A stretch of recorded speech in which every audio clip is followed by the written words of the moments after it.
Сіздердің назарларыңызға сапа аудиті пәні бойынша аудит кезінде жұмыс тәртібі сабағын ұсынып отырмыз.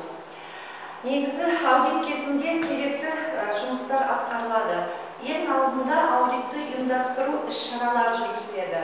Ол аудит тобының жетекшісін тағайындау, яғни бас аудиторды аудит мақсаттарын, қолдану саласын және критерияларын айқындау болып табылады. Аудиттің өткізу мүмкіндігін анықтау, аудиттің тобын құрастыру, үшеу болуы мүмкін, бесеу немесе жетеу болуы мүмкін.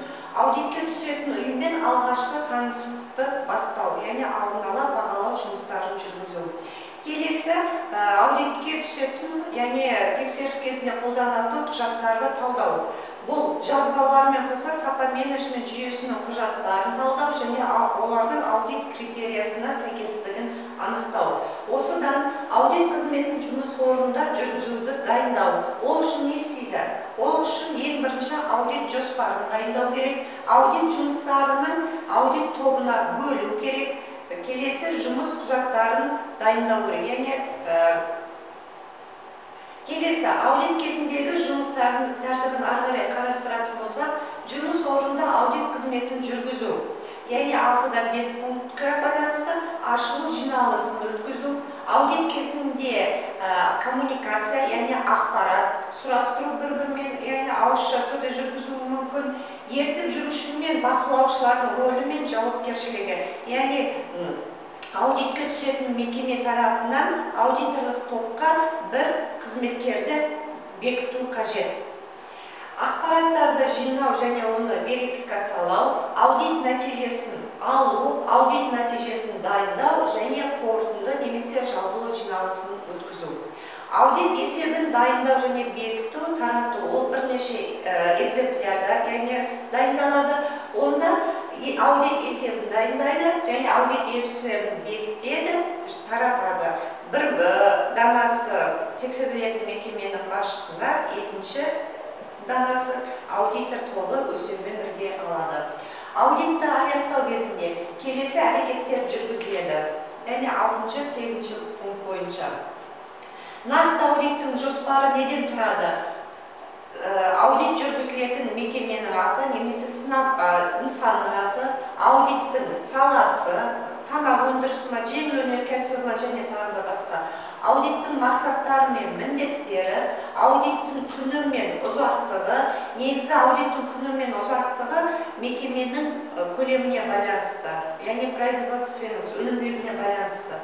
Аудиторлық топтың тізімі, құрамының, аудиторлық топ жұмысының жалпы күнтізбелік кестесі, гибкий график жасалуы мүмкін, сәйкестігіне тексерілетін құжаттардың тізімі, сонымен бірге аудит есебі жіберілетін лауазымдық тұлғалардың тізімі.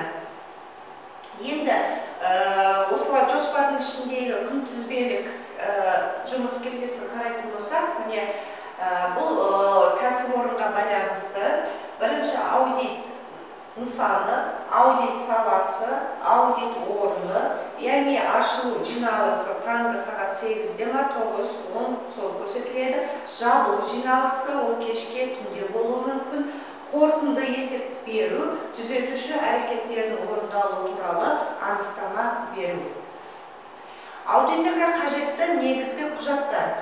Олар сапа менеджмент жүйесінің құжаттары, аудит объектісін тексеруді оңайлататын құжаттар, яғни сұрау, онлайн түрінде сұрау, әлеуметтік желі арқылы сұрау, бақылау парақтары арқылы сұрау, бақылау және басқа да түрлері. Аудит нәтижелерін көрсететін формалар, яғни үлгілер, сәйкессіздікті хаттау, қажетті формалар және жеке есеп формалар, үлгілері. Әр құжаттың өзінің жеке үлгілері бар. Мысалы, бақылау парағын алатын болса, ең бірінші тексерілетін бөлім аты мекеме болуы мүмкін, немесе мекемедегі бөлім болуы мүмкін, немесе өнім болуы мүмкін. Яғни оның барлығы халықаралық ISO талаптары бойынша тексеріледі. Бақылау сұрақтары осы бапқа байланысты талаптар талапқа қажетті кәсіпорынның құжаттары және белгіленген талаптардың орындалуы. Ол жерде екі-ақ жауап болады: я немесе жоқ. Енді келесі бұл басындағы бақылау парағы болатын болса, қазіргі байқау парағы. Байқау парағына да тексерілетін бөлім аты, немесе ұйым, немесе өндіріс жазылады және халықаралық стандарт жазылады сериясы, орындалатын процедуралар, яғни қандай жұмыс түрлері, содан кейін үрдіске, яғни процеске, нормативтік құжатқа қойылатын негізгі талаптар көрсетіледі, нақты қандай сәйкестіктер анықталды, не анықталды, қандай ақпараттар анықталды, сол мәліметтер жазылады. Келесі, сәйкестік хаттамаларының үлгілері.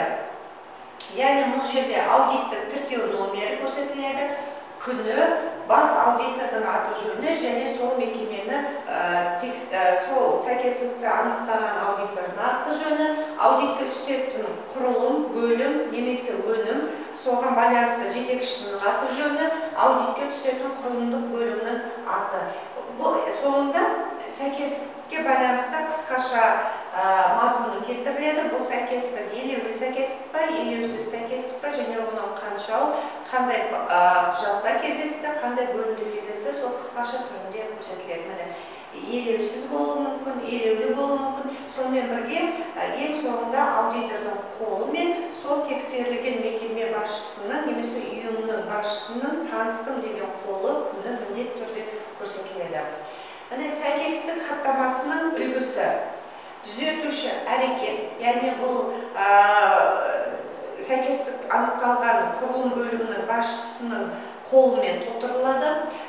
Яғни түзетуші әрекет, қандай әрекет атқарылады? Мысалы, күні дұрыс көрсетілмесі, күнін дұрыс көрсету, сәйкестендіру, мөр басылмаса мөр басу және тағы басқалар.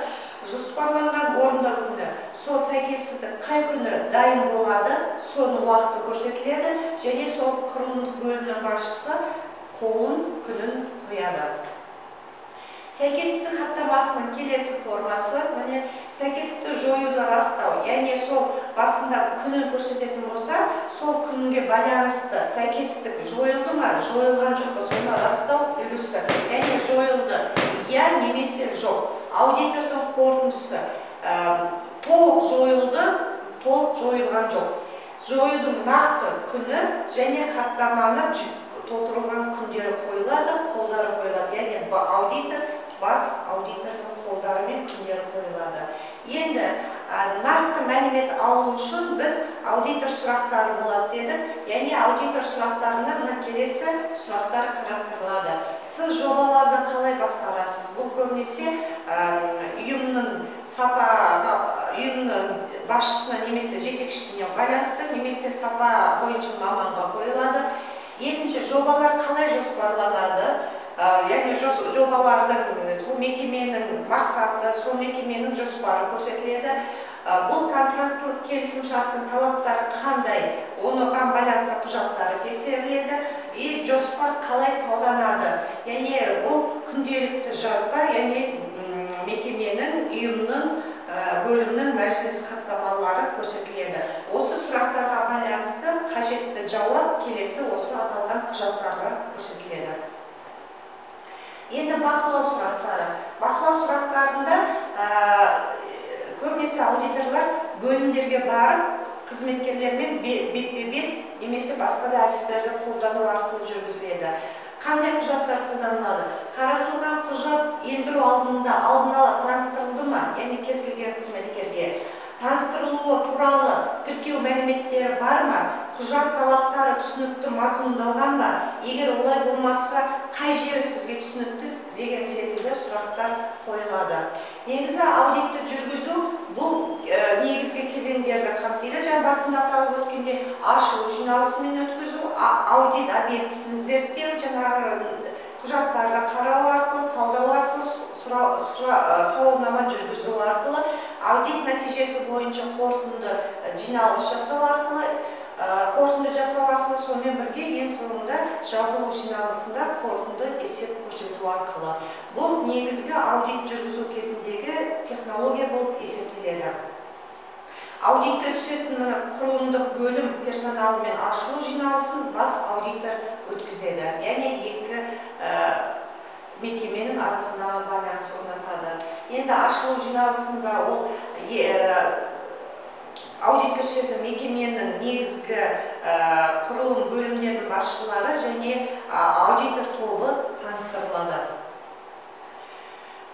Бұл енді тәжірибелік кеңестер, бұл студенттерге арналған. Топтың жетекші аудиторы жиналыста төраға болады және оны басқарып отырады. Ашылу, жабылу жиналысында және қорытынды есепте қол қойылады. Мұны кішіпейілдікпен, әдептілікпен және саясатпен жасап отыру керек. Яғни ара қатынасты ұстап отыру керек. Бұл кеңестер болып есептеледі. Екінші, өзара кездесулер, жұмыс уақытын тиімді пайдалану мақсатында түскі үзіліс кезінде немесе жұмыстан соң жүргізілуі қажет.